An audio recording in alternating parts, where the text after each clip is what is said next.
way of emphasizing the stupendous nature of the resurrection. Well, this led to a real brouhaha with people lining up on both sides, and the primary battle was between Licona and Norman Geisler. I love it.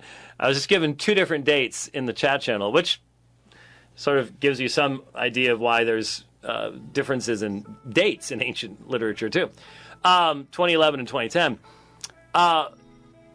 So Norman Geisler went after Licona and basically said, this man does not believe in inerrancy. And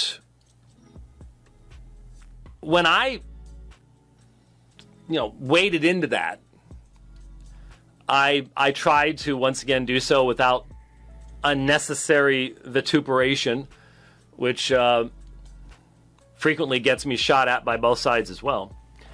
And I guess the book came out toward the end of November, so it was 2010, early 2011 when all this is going on. And, Licona, I guess, sort of lost his job, or at least resigned from his position. And look, I know what it's like to have Norman Geisler come after you. Norman Geisler does not like me anymore at all. That's a sad truth. But the fact of the matter is, Norman Geisler isn't always wrong. And I certainly took exception with Licona's view on the Matthew 27 issue. Gave my own understanding of the text. But I likewise, having listened to his debates with Ehrman, I likewise was like, yeah, really, at best, super soft on inerrancy. In all likelihood, having taught for a number of different seminaries, yeah, I've heard this before. I don't want to deny it, but if you're not passionate about it, you probably don't really believe it. Okay? If you think it's true, then you're going to be passionate about it. I suppose you could think it's true, but you really don't like it.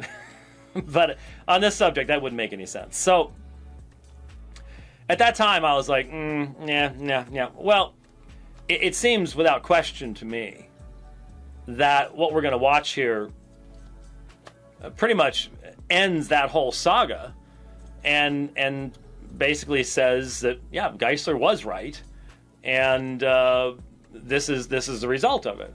And it's a process over time, but yeah, no two ways about it. And see, since I, with a clear conscience, can say that I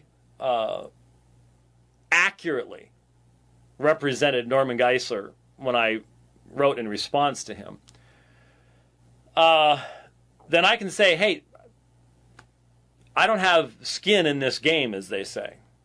I don't do what I do for personal reasons. If something's true, it's true. If something's false, it's false. And, accuse me of things if you will. There's a situation right now. I'm trying to reason with a brother, not to go after another brother on a subject that he should not attack him on. And I think I'm failing, but once that comes out, you're going to discover that I'm trying to convince a brother not to attack a brother who attacked me. Because it's not a matter of all the politics and the personal stuff. It's what matters. And see, when we look at this, what you need to understand is this impacts our evangelism of Muslims. This impacts how we reach out to folks. And so I have to be consistent. I have to respond to this stuff. It's there. It's right in the middle of what we are addressing and what we're saying.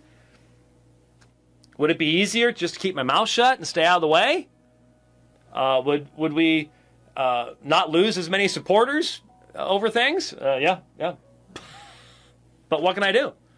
This is out there. It's got to be dealt with. Someone's got to talk about it while we still have the freedom to talk about it. The day's coming. I'm not sure we're even going to be able to talk about these things.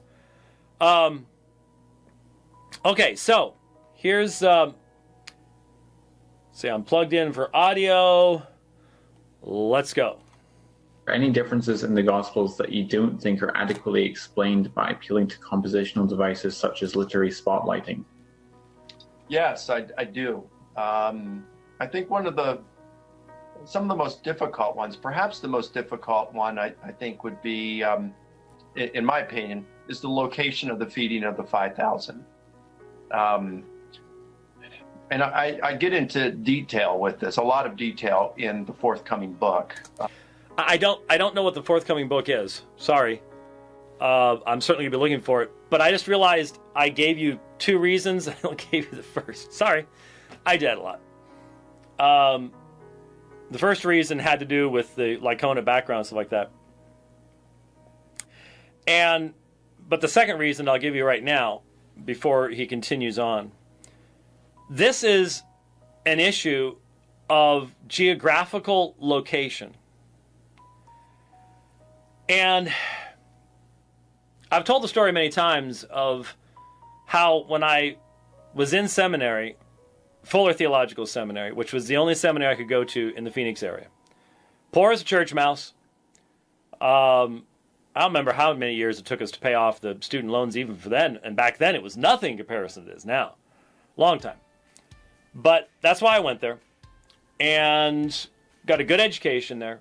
But I was Fuller's token fundamentalist. And I wasn't at the Pasadena campus. It was here in Phoenix. And fully ATS accredited, by the way, Mr. Prash. Anyway,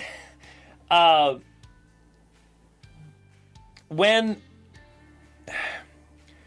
somewhere along those lines, somewhere, I don't know where it was, I was already involved with apologetics, and so I found most interesting many of the classes that most of my fellow students just found boring. All the Old and New Testament background stuff, and the geography and archaeology, and you could hear people snoring literally during those classes. But I already knew how important that stuff was, and so I was focused in. So somewhere along the lines, I don't remember what class it was. I don't remember what professor it was, and anything like that. But when I first started seeing people using, and some of this may have come from Bible college too, because I was involved then at Grand Canyon. When, for example, I would see people arguing that the Book of Mormon cannot be the Word of God because it says that Jesus was born at Bethlehem.